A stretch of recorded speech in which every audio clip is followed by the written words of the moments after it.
Beneficios de la justificación, parte 7, con el pastor Esteban Cabezas. Llegamos al versículo 6 de capítulo 5 de Romanos. Maravilloso recorrido por estos 11 versículos que están llenos de beneficios derivados de la justificación. La justificación es el regalo más grande que Dios nos ha dado.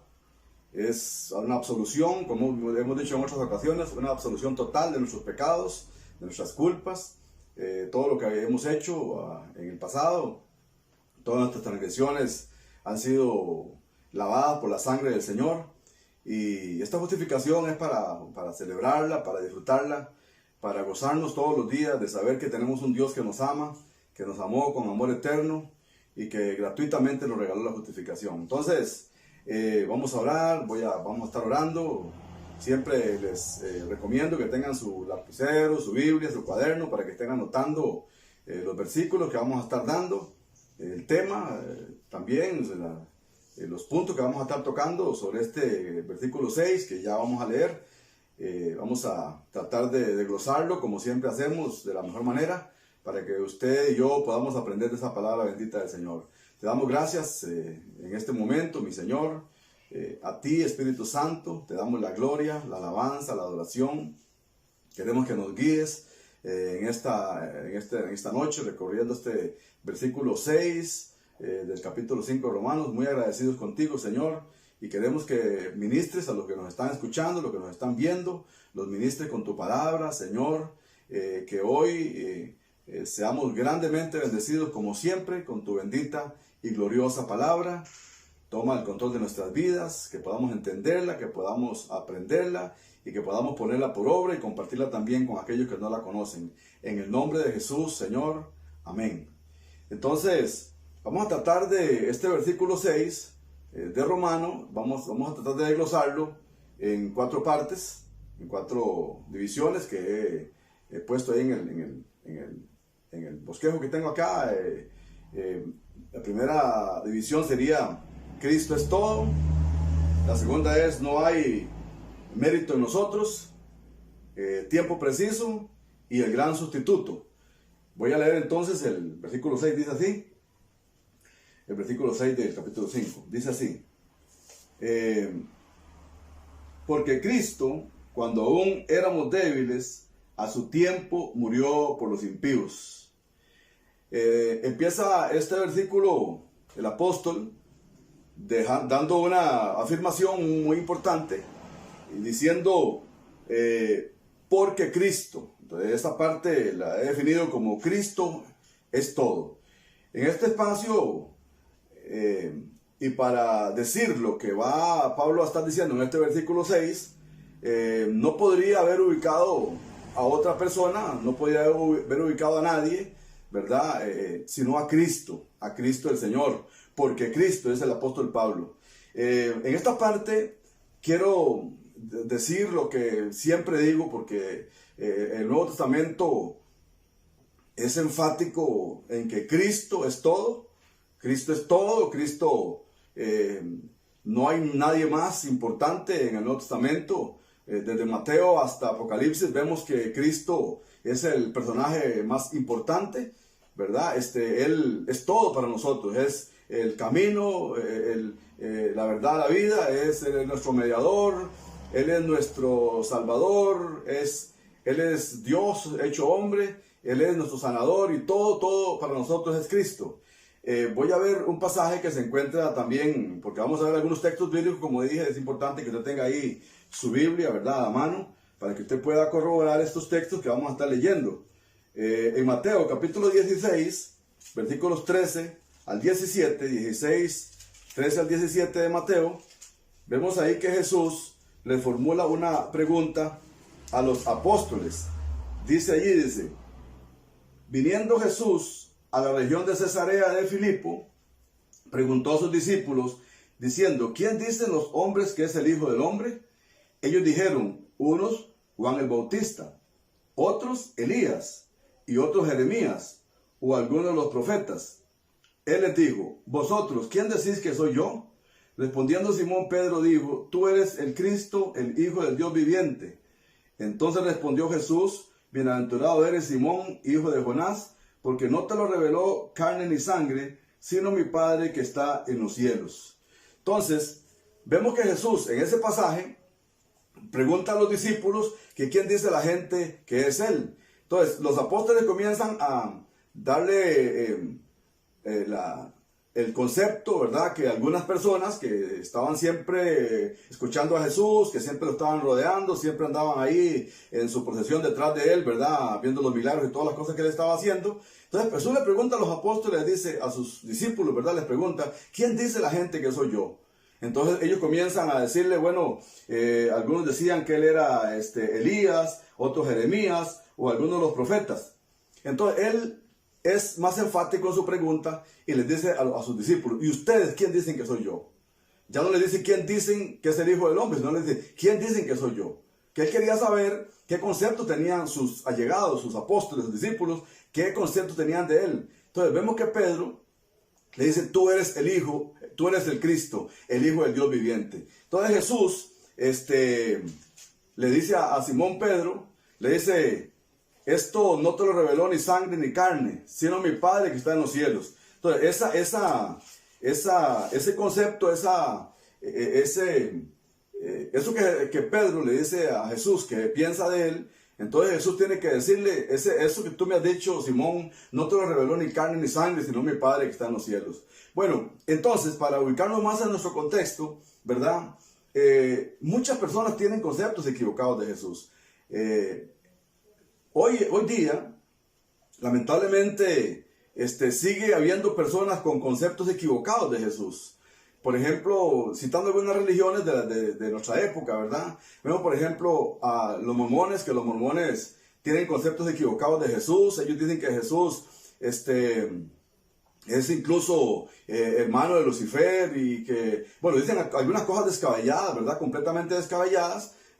Ellos incluso se autodenominan cristianos porque tienen un rótulo que dice Jesucristo de los santos de los últimos días. Eso no los hace cristianos, porque para ser cristiano tiene que tener un concepto bien claro, bibliocéntrico, cristocéntrico, ¿verdad? No puede haber una persona que tenga un concepto equivocado de Cristo y llamarse cristiano. Los testigos de Jehová, por ejemplo, ellos dicen que Jesús es como el arcángel Miguel, que es un ser creado, que fue creado, y estas cosas hay que decirlas porque la verdad es la que cura la mentira. Y nosotros tenemos que salir a la defensa de estas doctrinas equivocadas, de nuestra doctrina correcta más bien, y refutando estas doctrinas equivocadas, porque es importante hacerlo, porque muchas personas están engañadas lamentablemente. Ellos dicen entonces que Jesús es igual al arcángel Miguel, que es un ser creado, que Dios lo creó, y un montón de cosas terribles dicen de Jesús.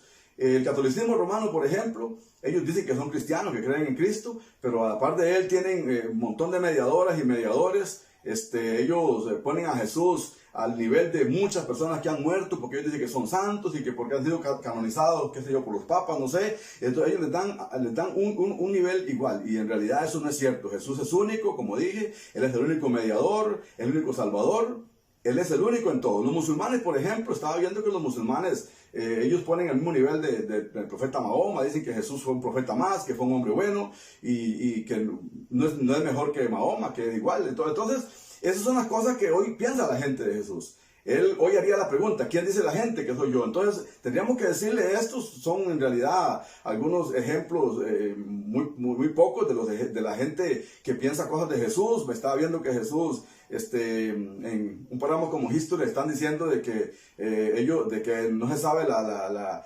niñez y la juventud de Jesús cómo fue, que estuvo por allá por la India, que estuvo aprendiendo muchas filosofías de la India, un montón de cosas. La Biblia es clara, la Biblia dice qué pasó con Jesús en ese tiempo. La Biblia dice que Jesús, cuando estuvo en el templo, ¿verdad? Con los maestros allí, estaba preguntándoles y respondiéndoles en un diálogo muy profundo con ellos. Dice que a los 12 años se fue a su casa y estuvo sujeto a sus padres. Después la Biblia dice que cuando Jesús ya entró en el ministerio a los 30 años, cuando la gente comenzó a verlo predicar, dice que se preguntaban, ¿dónde tiene este hombre esta sabiduría? Este es el hijo del carpintero. Entonces, en el lugar donde Jesús vivía, ellos lo conocían como el hijo del carpintero. Entonces, toda la vida de Jesús la pasó en ese lugar, ¿verdad? En Galilea, ahí con su padre y con su madre. Él estuvo con sus hermanos y todo, con su familia, trabajando en la carpintería con su padre. Entonces, no se pierde la No se pierde la adolescencia y la juventud de Jesús. La Biblia es clara y dice que él estaba haciendo. Él era un ayudante con su papá en la carpintería. Así que no hay duda de la niñez y la juventud de Jesús. Está bien claro en la palabra del Señor. Entonces, de Jesús se dicen muchas cosas.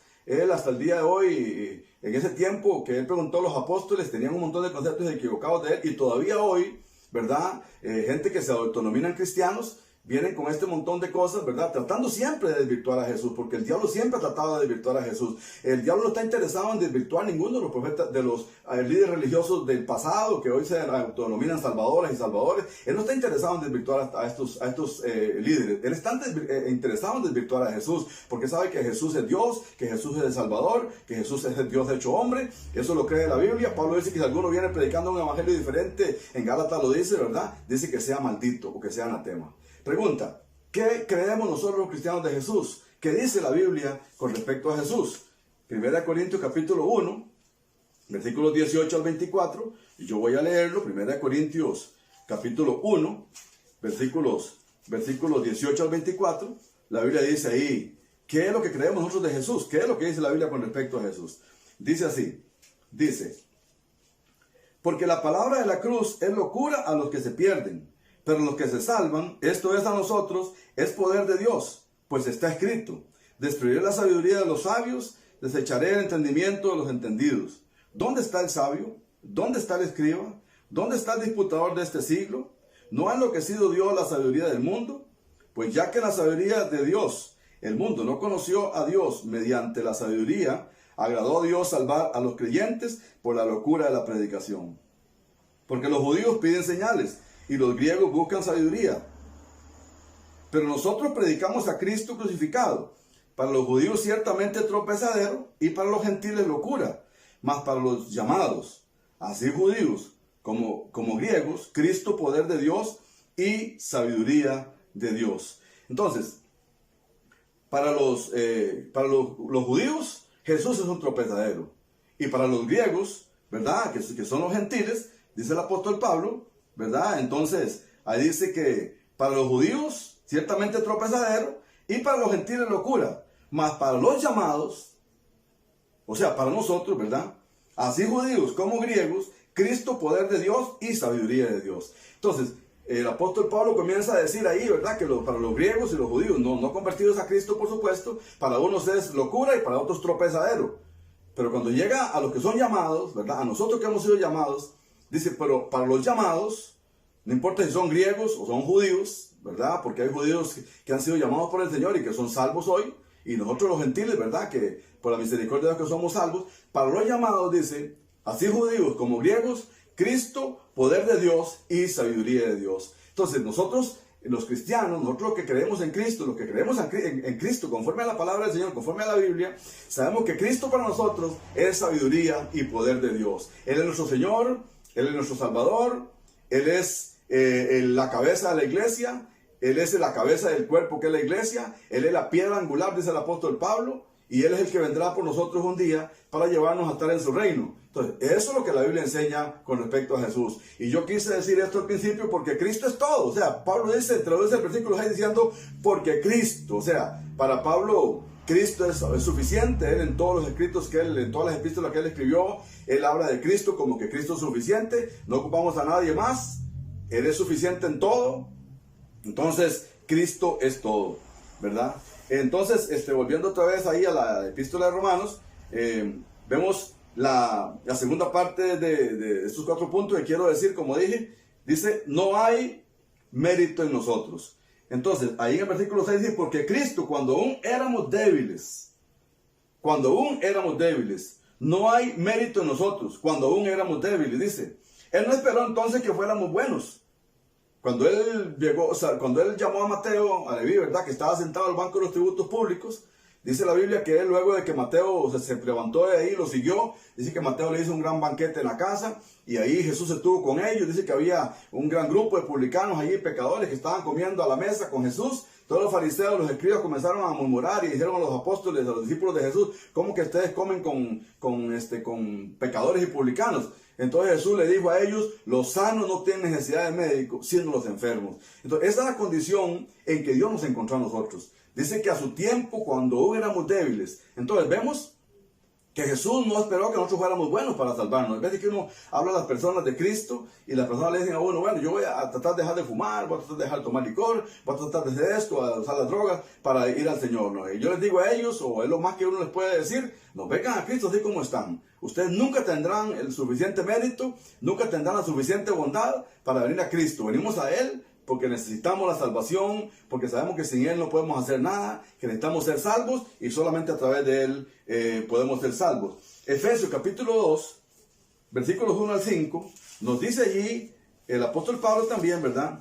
¿Cuál era nuestra condición en el tiempo cuando no teníamos a Cristo en el corazón? 2, 1 al 5, Efesios dice, y Él nos dio vida a vosotros cuando estabais muertos en vuestros pecados, en vuestros delitos y pecados, en los cuales anduvieron en otro tiempo, siguiendo la corriente de este mundo, conforme al príncipe de la potestad del aire, el espíritu que ahora opera en los hijos de desobediencia, entre los cuales también todos vosotros vivimos en otro tiempo, en los deseos de la carne, haciendo la voluntad de la carne y en los pensamientos, y éramos por naturaleza hijos de ira, lo mismo que los demás.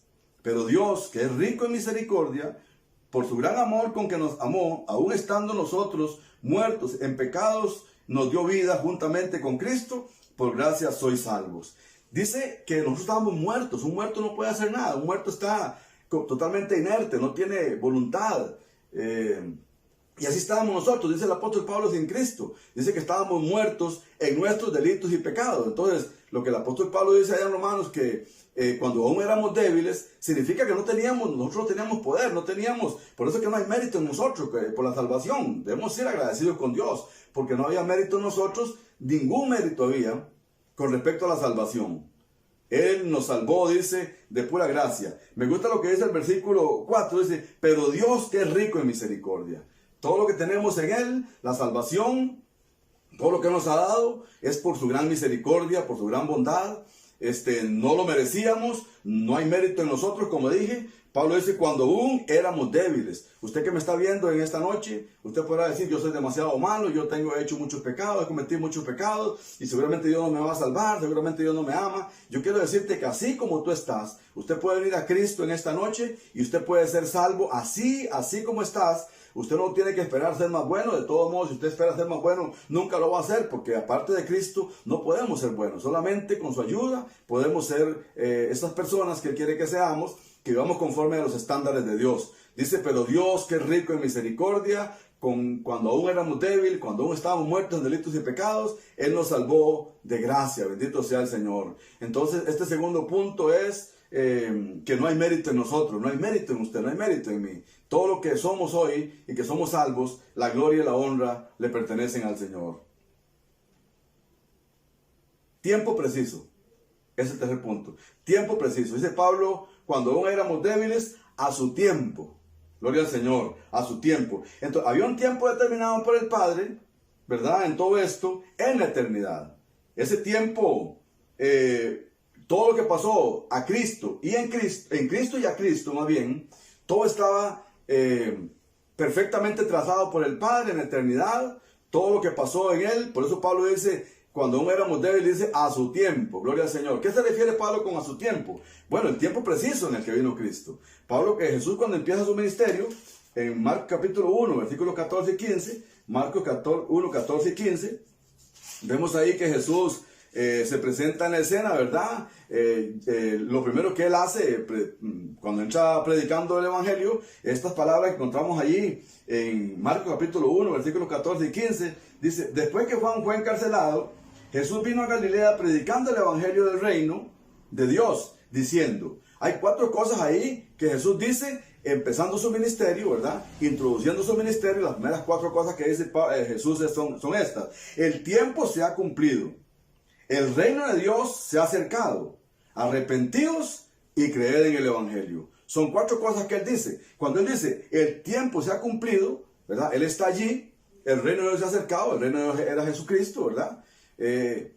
Dice, el tiempo se ha cumplido. ¿Cuál tiempo se ha cumplido? Bueno, aquella gente sabían el Antiguo Testamento, ellos conocían lo que la Biblia enseñaba, lo que el Antiguo Testamento enseñaba, ¿verdad? Todos los profetas, incluso desde el mismo libro de Génesis, ¿verdad? En 3:15, que es la primera palabra, el versículo, por decirlo así, evento profético, ¿verdad? Que cuando Dios maldijo al diablo, a la serpiente, ¿verdad? Le dijo que él iba a poner enemistad entre ella y la simiente de la mujer, ¿verdad? Y o sea, ahí se manifiesta de una vez el altercado que iba a haber entre Satanás y Jesús. Y de último le dice, tú le irás en el calcañar, él te va a herir en la cabeza. Entonces, ahí vemos ahí, de una vez, empezando nomás, un acto profético, una palabra profética de que venía Jesús. Y todos los profetas, el libro de los Salmos, el Salmo 22, por ejemplo, relata con lujo de detalles cómo iba a ser el surgimiento del Señor, ¿verdad? Isaías, el profeta, hablaba de cómo iba a ser la venida del Señor y todo eso. Entonces, cuando Jesús entra en escena, él dice, el tiempo se ha cumplido. Cuando dice el tiempo se ha cumplido, lo que él está diciendo, aquí estoy yo soy la profecía cumplida, aquí estoy yo. Gloria al Señor. También allá en Lucas 4:16 al 21, encontramos que Jesús una vez llega al templo, ¿verdad? A la sinagoga se le da un día de reposo, se le da la ley, comienza a leerla, y comienza a leer aquel pasaje, ¿verdad? Isaías 61, donde dice, el Espíritu de Dios está sobre mí, porque me ha ungido, me ha enviado a sanar a los enfermos, él ahí da una lista de cosas a las cuales él venía, y dice que de último, enrollando el libro, lo dio al sacerdote y dijo, hoy se ha cumplido esta palabra delante de sus ojos. Entonces Jesús fue el cumplimiento de todas estas cosas, ¿verdad? Tan maravillosas. Por eso Pablo dice, a su tiempo, gloria al Señor. Hechos capítulo 2, versículos 22 y 23, ¿verdad? Ahí vemos algo maravilloso. Por eso dije que todas las cosas que pasaron a Cristo, ¿verdad? Todas las cosas eran profetizadas por el Padre. Nada fue así al azar, nada pasó incluso porque los hombres quisieron, no. Todas las cosas que pasaron a Cristo, ¿verdad? Todas fueron trazadas en la eternidad por el Padre. Entonces, Hechos 2, 22 y 23, dice así la palabra del Señor. Hechos 2, 22 y 23, dice, gloria al Señor. Hechos 2, 22 y 23. Dice, varones israelitas, oíd estas palabras. Jesús Nazareno, varón aprobado por Dios entre vosotros con las maravillas, prodigios, señales que Dios hizo entre vosotros por medio de él, como vosotros mismos sabéis, a entregado por el determinado consejo y el anticipado conocimiento de Dios, vendisteis y matasteis por manos de inicuos, crucificándole. Entonces, en ese versículo 22, dice que fue entregado a Jesús, dice, por el determinado consejo y anticipado conocimiento de Dios. Entonces, cuando Pablo dice a su tiempo, ¿verdad? Lo que significa es que el tiempo preciso, no antes, no después, como todos los eventos que el Padre ha determinado en su sola potestad, ¿verdad? Todos los eventos que han sucedido hasta aquí, y todos los que faltan por suceder, tienen un tiempo preciso de Dios, ¿verdad? Dios en su eternidad, Él trazó un plan para la humanidad y va a cumplir todo exactamente. Los eventos que faltan por cumplirse, por cierto, ¿verdad? Van a cumplirse exactamente como están dichos en la palabra del Señor, exactamente en el tiempo del Señor. Eso no se va a alterar, quiera el hombre o no quiera, cambien las cosas o no cambien las cosas. Dios tiene trazado un plan y eso se va a cumplir exactamente al pie de la letra como Él lo tiene todo establecido. Y dentro de ese plan, ¿verdad? En la eternidad estaba el plan redentor de Dios, que iba a enviar a su Hijo, ¿verdad? A salvar a la humanidad.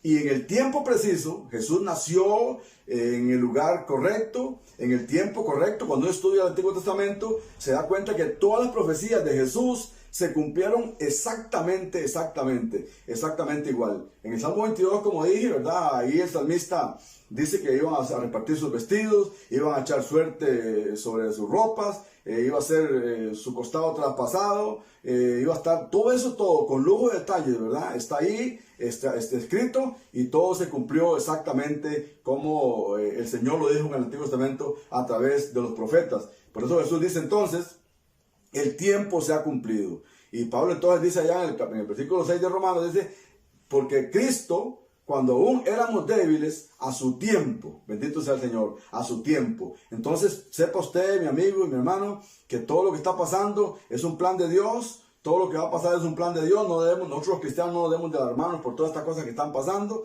¿verdad? Porque sabemos que Dios todo lo ha planeado, todo lo ha determinado. Él es soberano, Él gobierna el tiempo, Él gobierna el espacio, Él es todopoderoso. Entonces, Él tiene el poder para que todos los eventos que Él trazó se cumplan al pie de la letra, porque Él es Dios y Él sabe todas las cosas y Él tiene todo el poder para hacer todas las cosas.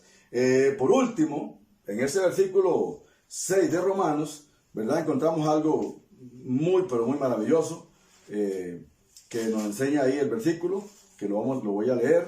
Voy a leer todo entonces el versículo 6 para terminar con la última parte de mi mensaje en este momento.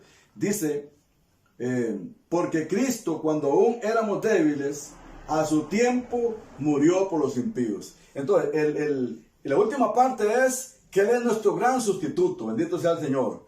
Él es nuestro gran sustituto. Dice entonces que a su tiempo, dice, murió por los impíos. Esa palabra por significa en lugar de los impíos. Él es nuestro gran sustituto, Él fue nuestro gran sustituto. En todo Él nos sustituyó a nosotros. Desde el Antiguo Testamento ya venía el acto profético del Cordero, ¿verdad? El Cordero era sacrificado en el caso cuando Israel salió de Egipto. Un cordero fue sacrificado, ¿verdad? Para que la sangre fuera puesta en los dinteles de las puertas. Y ahí el ángel de la muerte iba a pasar y no iba a dañar, no iba a matar a los primogénitos de la grupo familia que tuviera en esa casa. Al pasar el ángel, dice que veía la sangre en las puertas y pasaría de aquella casa y no mataría al primogénito. Entonces hubo un cordero sustituto por los judíos en esa época. Luego de ahí para acá entonces está ese cordero, ¿verdad? Que es un acto profético apuntando a Jesús. Ya cuando Jesús viene, pues entonces cuando aparece el antitipo, el tipo ya es eliminado, ya el cordero no se sacrifica, porque el cordero de Dios, que quita el pecado del mundo, vino para salvarnos y para redimirnos. Entonces, así como el cordero en el Antiguo Testamento era un sustituto por el pecado del pueblo de Israel, ahora Jesús viene y es un sustituto por nuestros pecados, gloria al Señor. Por eso Pablo dice que a su tiempo Cristo murió por los impíos, o sea, es algo extraordinario.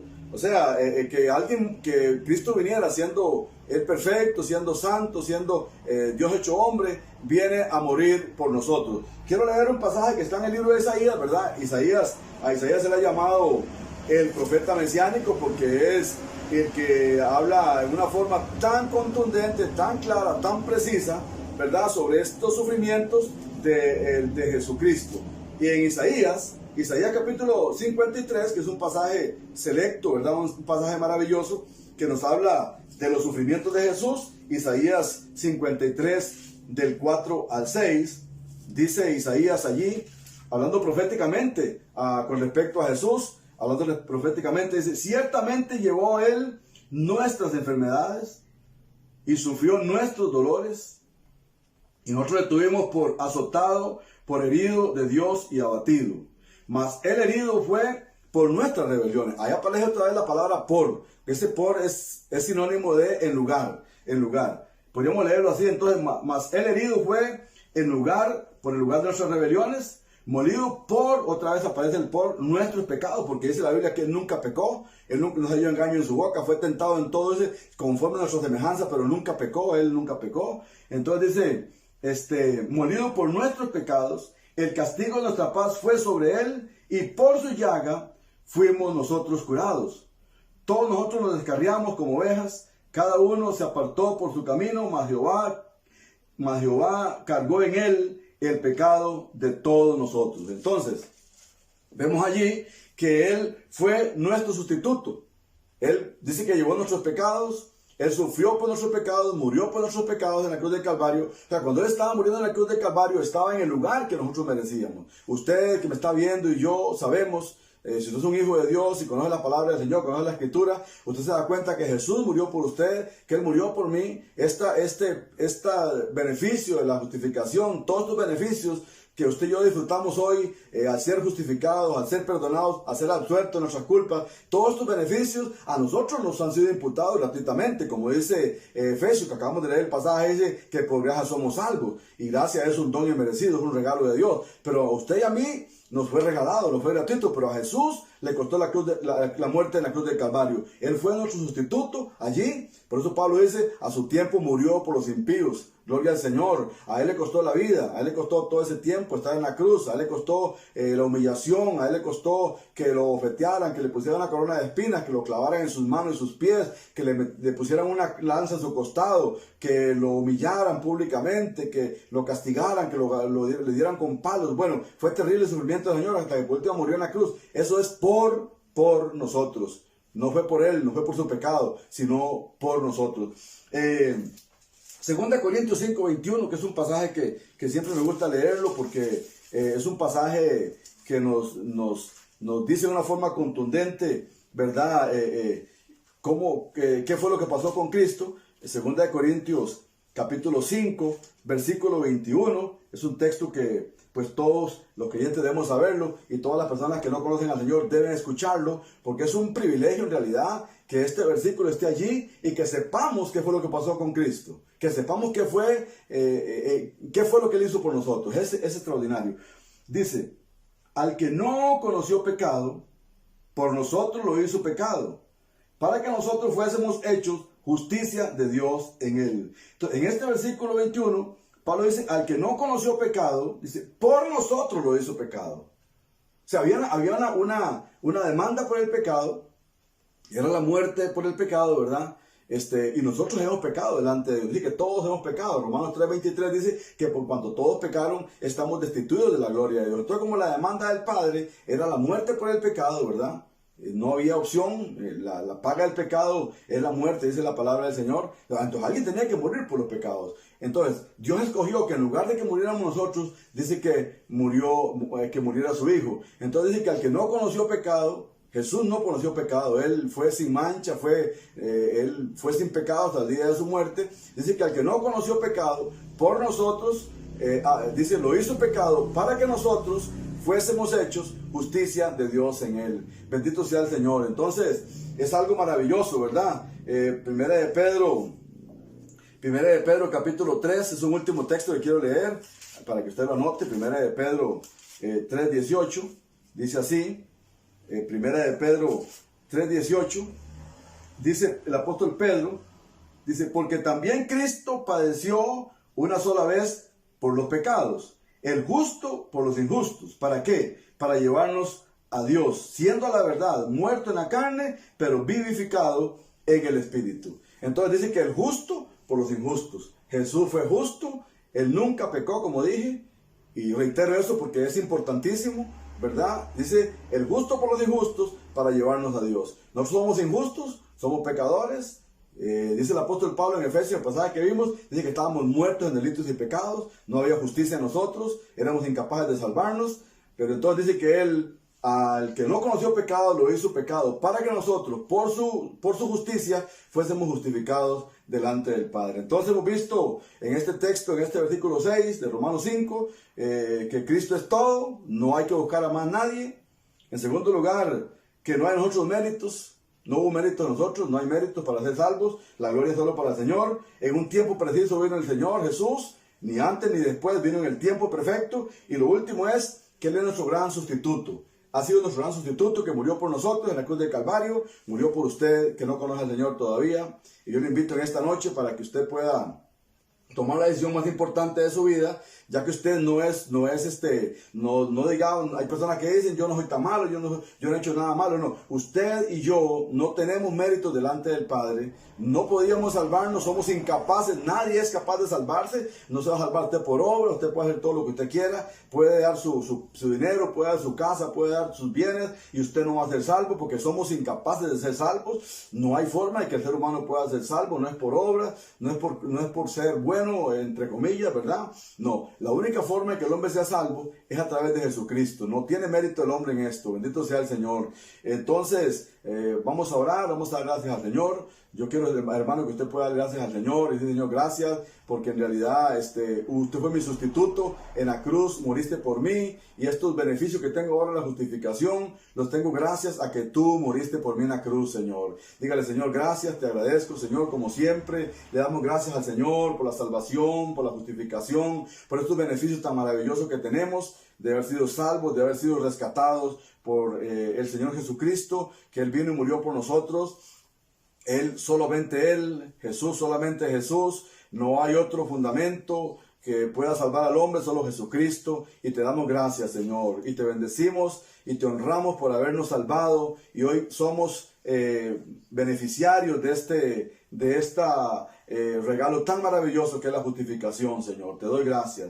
Usted que no conoce a Cristo, es importante que usted hoy le pueda decir, Señor, hoy te recibo en mi corazón como mi Salvador y Señor. Ahora entiendo, Señor, que no hay méritos en mí, yo no tengo mérito alguno, no puedo ser salvo por mí mismo, no tengo la capacidad, no puedo ser tan bueno para salvarme, soy un pecador, vengo a ti arrepentido, me arrepiento de mis pecados, te pido perdón, oro para que me limpies con tu sangre preciosa, que hagas de mí una criatura nueva, Señor, que escribas mi nombre en el libro de la vida, que hoy me limpies con tu sangre, te recibo como mi Señor y como mi Salvador, me arrepiento de todos mis pecados y te reconozco, mi Señor, y te entrego el trono de mi corazón y te doy gracias por salvarme, Señor, por salvarme, te agradezco, Señor, en este momento. Usted que está enfermo, como siempre, oramos por las personas que están enfermas, oramos por las personas que están quebrantadas de salud. Dígale, Señor, gracias porque yo sé que tú me sanas en este momento, Señor. Oramos, Padre Santo, por las personas que están enfermas y te damos gracias, Señor, porque muchas veces a través de la enfermedad las personas se acercan a ti, muchas veces a través de la enfermedad y a través del quebrantamiento de salud, económico o familiar. Muchas personas han venido a ti, Señor, y ojalá que ese problema que está pasando mi amigo hoy lo haga volver sus ojos al cielo y saber que hay un Salvador que murió por él, por ella, que fue su sustituto en la cruz del Calvario. Ahí merecíamos estar nosotros clavados en la cruz, pero él tomó nuestro lugar en esa cruz del Calvario. Dígale, Señor, te recibo en mi corazón, Señor. Hoy también que estoy aquí en esta cama, en este lugar, en este quebrantamiento, te recibo como mi Salvador y te pido que me sanes y me liberes de esta enfermedad, Señor. En el nombre de Jesús te damos gracias, Padre, y te bendecimos. La honra y la gloria te pertenecen a ti, Señor. Padre, gracias por tu palabra. Gracias porque tu palabra es fiel y verdadera, Señor. Ojalá que podamos compartir esta palabra con las personas que no te conocen. Señor, en cualquier parte que estemos, le digamos a la gente que el Señor fue su sustituto y que pueden ser salvos hoy a través de la sangre que Él derramó en la cruz del Calvario. Dios les bendiga y gracias.